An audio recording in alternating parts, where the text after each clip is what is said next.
All right, Bismillah ar-Rahman ar-Rahim, Alhamdulillah Rabbil Alameen, Wassalatu wassalamu ala Sayyidina Muhammad, Khatam Rasul Nabiyyin. So I can't stay for the whole time. What I'll do, I put this little tutorial together for you guys. So Islam, if you allow me to just go through it in 15, 20 minutes, and then I'll let you guys basically use the rest of the time to plan your telethon, inshallah. And what I did in this course, this is called ENG Engagement 201. It just covers key concepts of how to do a telethon, inshallah. All right. So if you have questions, feel free to put it in the chat or raise your hand or just, unmute yourself. All right, so what we're going to talk about, a couple of things. Objectives of this little tutorial is to learn the basics of planning a telethon, how to create an agile release train. Those of you who've been with us for a while, an agile release train is basically a group of people across different functional areas that get together for one key goal. In this case, the goal is whatever Islam will share with the team when it comes to a telethon. So basically here in this kind of situation for a telethon, you're typically connecting fundraising with finance and outreach to achieve your goal. And then we're going to talk about how to engage the full team to develop a story so that you have a theme for the telethon. We'll try to do some activities. Maybe we'll have a little short Kahoot. Then you guys can practice WBS. I think Islam was kind of getting ready for that. You can also set up a Trello board so that once you finish your discussion, you can actually start your work. You can put all your planned items in the Trello board. I'll share with you what a donation pyramid looks like. There are some online tools that you can use, and then you guys will collaborate on a story. All right, so this should take about an hour with the activities and some of the work that you guys will do, and those who attend can get a 0.1 credit. All right, so what is a telethon? We'll talk about its definition, components, some resources, and roles. Very simple. It's a group of people coming together to achieve a common goal through using, basically phones. Telethon started, I think, in 1949, and the first one was 16 hours long. It was done on NBC, National Broadcasting Corporation, and they were raising money for a medical condition. I don't remember which condition exactly, but it was a nonprofit that was raising money to try to tackle that problem. They raised $1.1 million over those 16 hours. I think it started like noontime and ended up 3 a.m, something like that. So that was the first telethon, and then since then it's become very effective tool. If you guys listen to PBS radio or National Public Radio, NPR, you'll see once in a while they do these telethons, which could span a few hours where, anchors come in and out, they raise money and people call. And it's not just raising money, but it's also engaging with people. It's about communicating solutions to society's needs and listening to people that you're calling about their needs and their experiences. So it's really engaging with your stakeholders. And an outcome could be to raise money. All right. So 3 key things: components of a good telethon, some resources you're going to need in the roles. Components, you got to have a good story. You can't just pick a list of 20 people. All right, guys, there's 10 of us. Everyone pick 2 names and just call them. Say, hey, can I get $100? That's not going to be very effective. You need to have a story, and the story has to be a common story that everyone on the team is pitching to whoever you're calling. So if Sumaya is calling 3 people and Ahmed is calling another 4 people and Abdul Latif a couple, you got to be communicating the same theme, the same thing. You got to be talking about the same thing. And obviously a common goal. And you want to tackle some pyramid or develop a pyramid so that when you're calling people, you know how much to ask for. Based on historical data, we know that Ahmed donates $20 a month. So we'll ask him for 20, and we might ask him if he can bump it up a little bit this month. Or, Kareem donates $100, so we're going to ask Kareem for 120. In order to do that effectively, you have to capture all your work and break it down into smaller chunks so, you guys can divide it and conquer it across yourselves. Some of the resources you'll need, obviously, phones, a database. So in our case, it's Salesforce. Everyone here, I think, has access to Salesforce, but you're probably not going to need it that much during the calls because most probably Islam will have a spreadsheet for you that you will all update, and then he'll go back later and update Salesforce based on what transpired in that spreadsheet. But at the end of the day, you need to capture that in some central place. It's good to have computers, obviously, so you can connect to your database. You need a team of people, and digital assets are so important. So now I'm calling Kareem and I say, hey, Kareem, can you give us 120? We got this great project going on. Our internship program has been growing. We got new people coming in from Houston. And in order for us to engage with the Houston community, we need to be able to do some promotions online and a bunch of things. And we're trying to raise $2,000 for that. We're hoping you can give us 120. So he's going to say, oh, that's great. Can you send me some more information, right? So there's got to be a web page somewhere, even if it's not published, that talks about the Houston community, that talks about the internship program, that talks about the goal, and this whole telethon project. So this is where outreach would come in. They can develop a couple of web pages or just one nice looking web page with 3-4 sections in it, but everyone has that URL and you can just text it to the person you're calling or email it so that if they have follow-up questions, they can check it out. Or even better, while they're with you on the phone, they can actually go and check it out and ask questions, and you can try to close a donation. You're going to need video cameras because you want to do dry runs before you actually start calling people. And you want to look at your gestures, your body, responses, how you're speaking and things like that, how comfortable you are. It needs to be as natural as possible. It's just like talking to, a friend or someone, an acquaintance, telling them about what you guys do like in your day. That's pretty much it. So again, it's got to be a natural conversation, talking to the person in the community, listening to them, hey, salam alaikum. As you saw today, we had a presidential inauguration. What are your thoughts about this? Oh, Allah, ya akhi, nothing's going to change. The same people, just different faces. Well, we hear you. We agree with you. And this is why we're doing, this internship program, because we're developing young people so that they stand up for what's right and, prevent what's wrong. So you establish some relationship, some engagement. These are some of the roles you're going to need, and we'll talk more about the roles, inshallah, when we get to the workflow. So I'm going to, move on from here. Unless someone has a question, you can, again, put it in the chat or just raise your hand. All right, so the art, the agile release train. Agile, which means quick and effective, right? It's lightweight. You're focusing on what really matters. Release is a version of work or a cycle of work, and a train is a bunch of people. The train has a conductor, which will be the project manager. So in order for this train to come together and work, we got to put some workflow together. So I sketched it out something this afternoon for you guys to kind of reference. And then it's going to be handoffs between groups. So group A is doing, some piece of work. They give it off to group B or row B. Row B gives it to C or puts it somewhere where everyone can see it because they need to do something with it. And then there'll be a couple of people who are our controllers. They're doing our quality assurance checks and balances.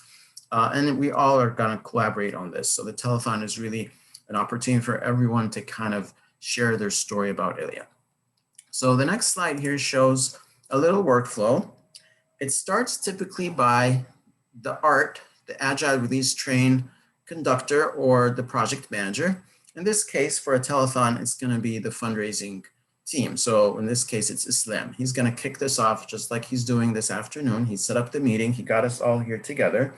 And then he's going to talk to Ahmed and say, hey, Ahmed, how much do we need to raise? Because Ahmed has the budget. He knows what we're spending. He knows what's coming up from a holistic perspective across the whole organization.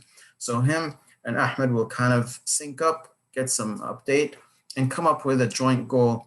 They might disagree, agree, but at the end of the day, they'll reach some goal. And then he's going to facilitate a team discussion, which you guys, inshallah, will do after this little tutorial. He's going to share the goal and what we call a fundraising pyramid, and we'll see what that looks like. He's going to share some fundraising KPIs, which means, we need to raise, guys, $5,000 in the next 2 days, and then 2,000 in the following week, and 3,000 in the week after, whatever those KPIs are. It could be, hey, guys, we need to target 300 people. We need to call 50 people. We need to send emails to 6 people. Whatever those KPIs are, he will share those with the team, and he will prepare a prospect list for all of us, a spreadsheet that has a bunch of names with target dollar amounts and, something to ask for. So that would be the telethon spreadsheet. So whenever you see this symbol that looks like a sheet of paper that's kind of cut off, that means it's a document.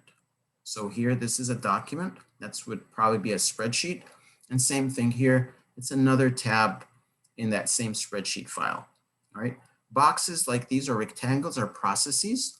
That means they're a list of activities. So you have a process here, you got a couple here, you know, down for student experience. That would be me, suggest a story. But then really it's programs who would develop the story. So Alawi, Zafar, you know, anyone who's involved in a story will put together a real impact story. They come up with a draft and they give it to Outreach. Jannah's team can put it in a nice looking copyrighted scripted story. So Sumaya or Jafar can work on this. It's reviewed. You might update a web page, you might update a brochure, something like that. These are the digital assets we were talking about earlier that you might want the person you're calling to go look at. All right. Then we do a little bit of coaching, which is kind of what we're doing now. And then you all go off and do your own dry runs. You can do them individually. You know, you stand in front of a mirror, record yourself a few times, record that, look at it, see, you know, how things are changing, any improvements. If you got some ums or ahs, you can practice to kind of pause there. If you lose your train of thought, you can practice putting down a couple of bullet points on a little 4x6, whatever, you know, area of improvement you feel that you need. You can also do it in groups. 3 or 4 of you can get on a Zoom call, you know, split into rooms, record it, and one person can pretend to be the donor, the other person can pretend to be the caller, and you can have, you know, some funny experiences. So anyway, we do the dry run, and then we go ahead and make those calls, and usually they're time bound. So we'll say, all right, from 5 to 7 tomorrow, we're going to start calling people independently. Obviously, we're all remote, so maybe every person has 5 people. We just make 5 calls each, and then at the end of the 2 hours or whenever, you know, we're done, we update a spreadsheet, and then some person, again, in this case, it would be Islam and Ahmed, will go in and look at the spreadsheet and update things accordingly, right? So now Ahmed will have an updated budget. He knows how much we actually raised, and Islam will have also an updated fundraising goal. So if your KPIs are met, you raised the amount of money you wanted to, or you called the number of people you wanted to, then you close. If not, you go back and refine your goal or change your target. So maybe instead of calling 50 people, we're going to bump it up and call 70. Instead of asking for $20, we're going to ask for 35. You can fine tune things, you know, as needed. You're also going to let the team know, of course, what's going on, and programs would provide some information about an upcoming event. Technically, this would be even better to provide early on. So when you're talking to people, they ask you the question, so what else is going on at Ilya these days? You have something to tell them. But worst case, in a follow-up email, we should thank people, whether they donated or not. We should thank them for their time. Thanks for taking some time today to talk to me about your, you know, ideas or reflections about XYZ in the community. And please, you know, take note of this new program or this latest video by Razine or this latest article by Sumaya or whatever value you feel is appropriate to communicate to that donor. And you can have 4 or 5, you know, digital assets that you can send to people depending on their interests. So if you talk to people who were concerned about, you know, Islamophobia and things like that, maybe you send them Adam's article. If you talk to people who seemed concerned about youth development, you can send them maybe a video by Omar Tawfi, if you know, and so on, right? Something that's kind of relevant to the discussion you had with them. So again, Outreach can suggest a basket of 4 or 5 items that you can choose depending on who and what you talked about. And then lastly, Ahmed and Islam will update Salesforce, and you kind of done with your telethon. So this is how you build the train, right? The train is basically all these colors, all these people coming together for that common objective. All right. Any questions so far? All right. The third piece, the story. So most important thing in this whole thing is the story. What are you going to talk about? Those of you who were with us back in late summer, we talked about this a few times on GMI. I know we spent like 3 weeks on it.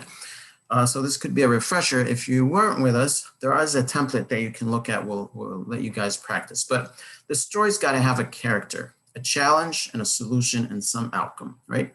The character could be, it could be yourself. It could be someone that you know. You know, I was in winter break and, you know, not much to do and it's COVID. So spending a lot of time at home. And then I had this opportunity to get engaged with a bunch of people my age and background and da, da, da. And, you know, next thing I know, I'm doing some really cool things, planning projects, impacting lives and whatnot. And one thing I worked on is helping put together and, you know, something, whatever it is, for something, right? So you have a story. I mean, there's a lot of things you guys have been working on. So you want to outline the challenge in that story, right? You know, it could be that you helped Razin do a video for his clinic, for example. So what's the challenge? The challenge is that people in Baltimore City don't have easy access to medical tips and healthcare information. That's the challenge. And the solution is my role. I helped put a video out. Or it could be, you don't have to talk about yourself. You can talk about the solution, which is the clinic, right? So the solution is we have a web page now after X number of months or weeks of planning this together. We have a domain name. We have beginnings of a website. We have a paper that was done, a research paper. We have a video. That's your solution. And the outcome can be something that, for in this case, in this example, outreach would help us, you know, see how many hits we got on that page or how many views on that video. These are some of the outcomes. The impact might be difficult to assess, right? So, okay, we got, you know, 100 views on the video, but what does that really mean? Like, you know, did anyone's health improve because of that? That might not be very easy to measure yet, but at least you have a story or the straw of a story. So here's a little bit about the story. The character, it could be a persona. It could be a group of people. It could be a community, like it could be the Muslim community in Baltimore City. It could be the Muslim community in Washington, D.C., whatever it is. Or it could be a real person. You know, sometimes you can mention the name. Sometimes it's better not to. It depends on, you know, whatever you're talking about. It could just be a demographic, like, you know, females ages 16 to 18. So it depends. I mean, you can use whatever it is.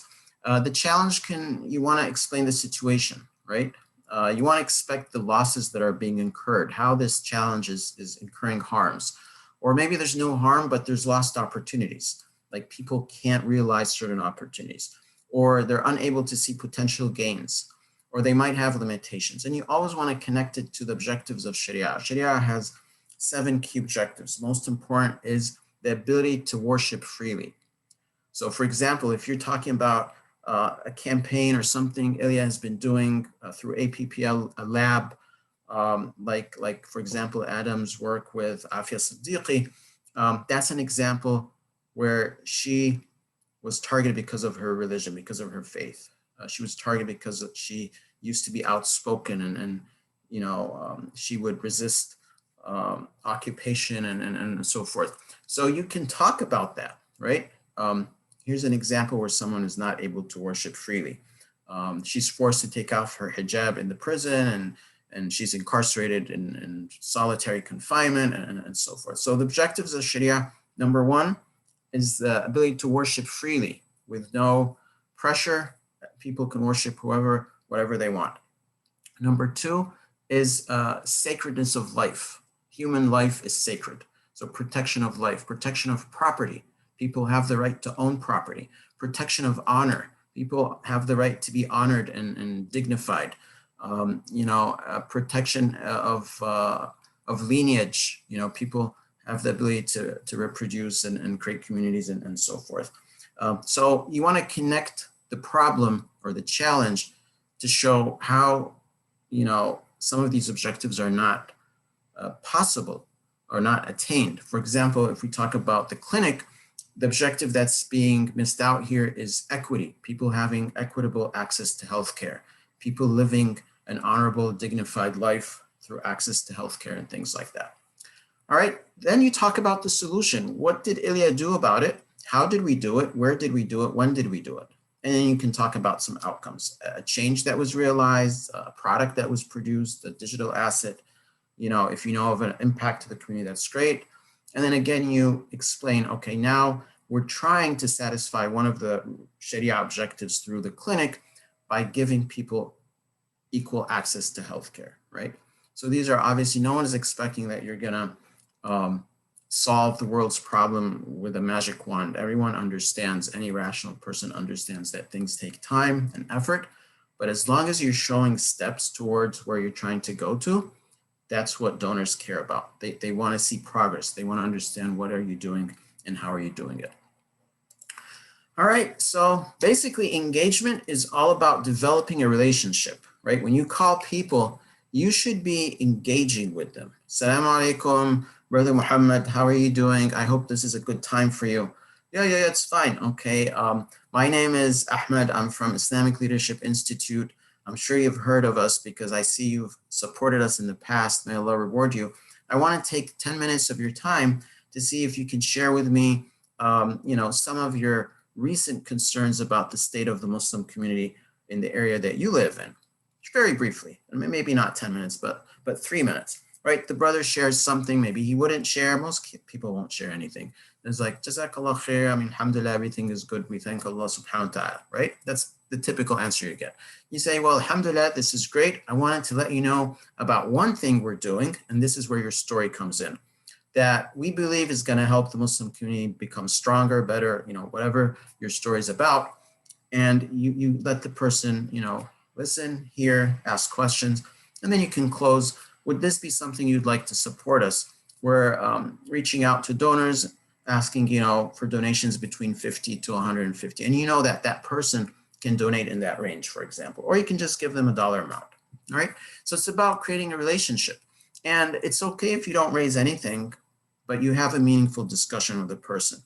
You can say, if the person says, well, I'm busy now, or I can't donate now, I'm not working, or I got some financial problems, or whatever it is, you can thank them and say, okay, no problem.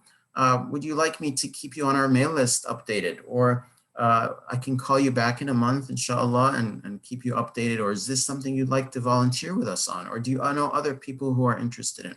Like, keep it a lively discussion, all right? Just like as if you're talking to a friend. Don't focus too much on getting your $100 or $50. Focus more on listening to what they're saying and engaging in a meaningful discussion. All right, so with that being said, we're kind of towards the end of our tutorial here. I'm gonna pause to see if you guys have questions before we jump into a couple of interactive activities here.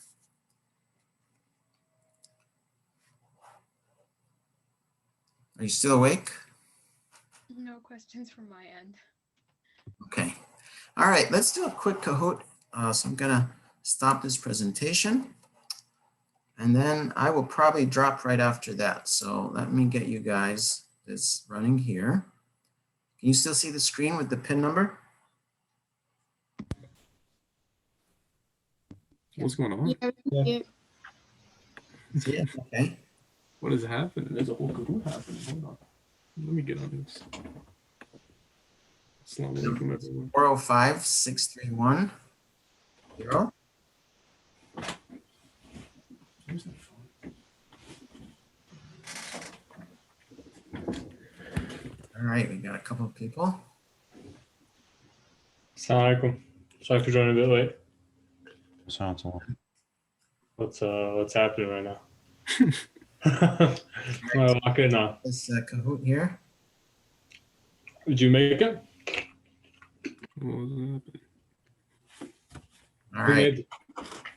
Oh, hold on. I'm not in here. 2, 4, 5. 5 people, so we're ready to start. All right, let's No. Oh my god.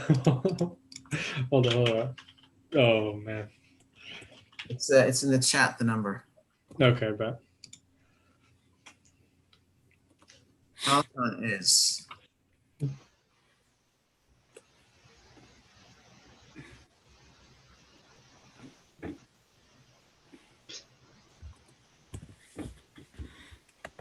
And this one isn't fun.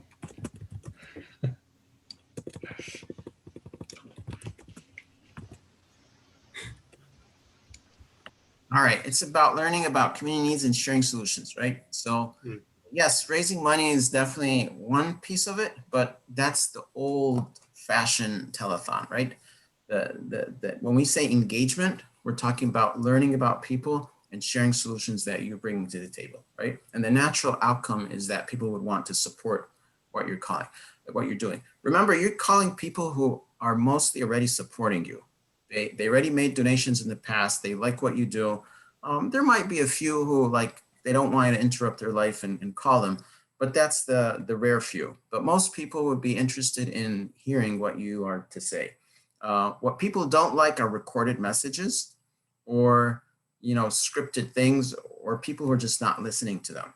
So you want to engage with the caller, the person you're calling, and have a meaningful discussion. And inshallah, you would also benefit from that phone call by learning more. All right, Sumaya, you're rocking it. Alhamdulillah. True or false?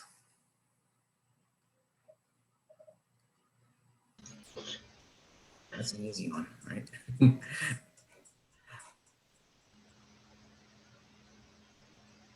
All right, there's 2 more people missing. You can't be taking that long to think about it, right? Yeah, they're fun, right? They might be a little intimidating at first. Maybe those of us who are not used to, talking to people we might not necessarily know, but they're actually fun. You'll get to make new connections. New people would, oh, I've seen you in the masjid. Are you the brother, who, whatever, or are you so-and-so's son or nephew or niece or whatever? So they're actually fun. All right, number 3.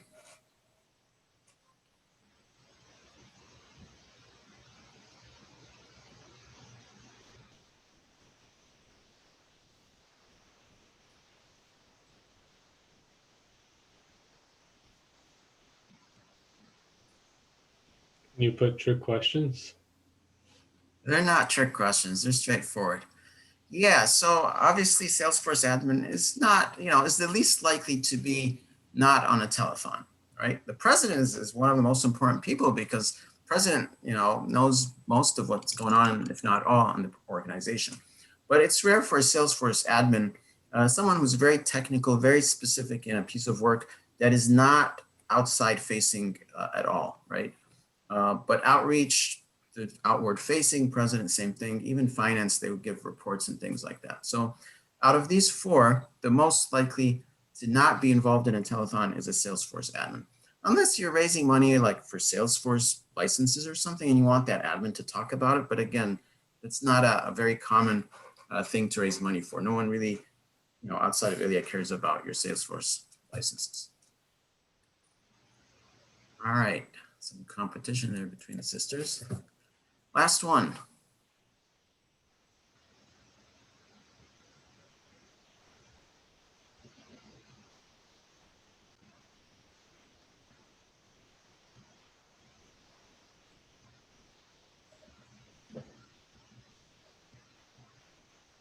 All right, yep, outreach develops an edited script. So you got a draft story that the team put together, and then you get a nice cleaner version of it, maybe broken down in an easy to read way or remember way, and you start calling people after that, okay? KPIs should be defined prior to that because you might wanna talk about it in the story, and the project manager won't call the donors until the story is edited and everything is ready to go. All right, guys, great job. So that was a quick Latif, good work. Nice job, Sumaya. All right, Jannah, inshallah. All right, guys, so quick activity here. I'm gonna let you take it from here. Enjoy your time. In this deck, I'll share it with you all. You'll find in this last slide, hyperlinks to everything you need. This can take you to our Trello. Ali has done a really outstanding job on Trello here. He's got our 3 value streams and he came up with a standard how to create projects and color codes and all this great stuff. So he can walk you guys through that. But the link will take you here to community growth and development. If you want, you can create a little project for yourselves. This one here, gift range chart, will take you to this. It's a tool. You can put the target amount that you want to raise. So Islam will tell us what that is. And then you can put the number of gifts for each tier. And that gives you an idea how many people you need. And then when you come up with your prospect list, you can start matching people to the tiers. So it's easy to ask and you're asking for something reasonable. You don't want to shoot too high or too low because it gives incorrect perceptions, and it's not going to give you the outcomes you want. WBS would take you to, there's a folder that was created here for this section. You're going to find a WBS in it, it's blank, and a draft for the story that we went back, I think it was in the summertime. So you just can draft your story together. Here's a sample story for something in the past we did. So just have fun with this and spend the rest of the time working on this together. So before I disappear, is there any questions for me?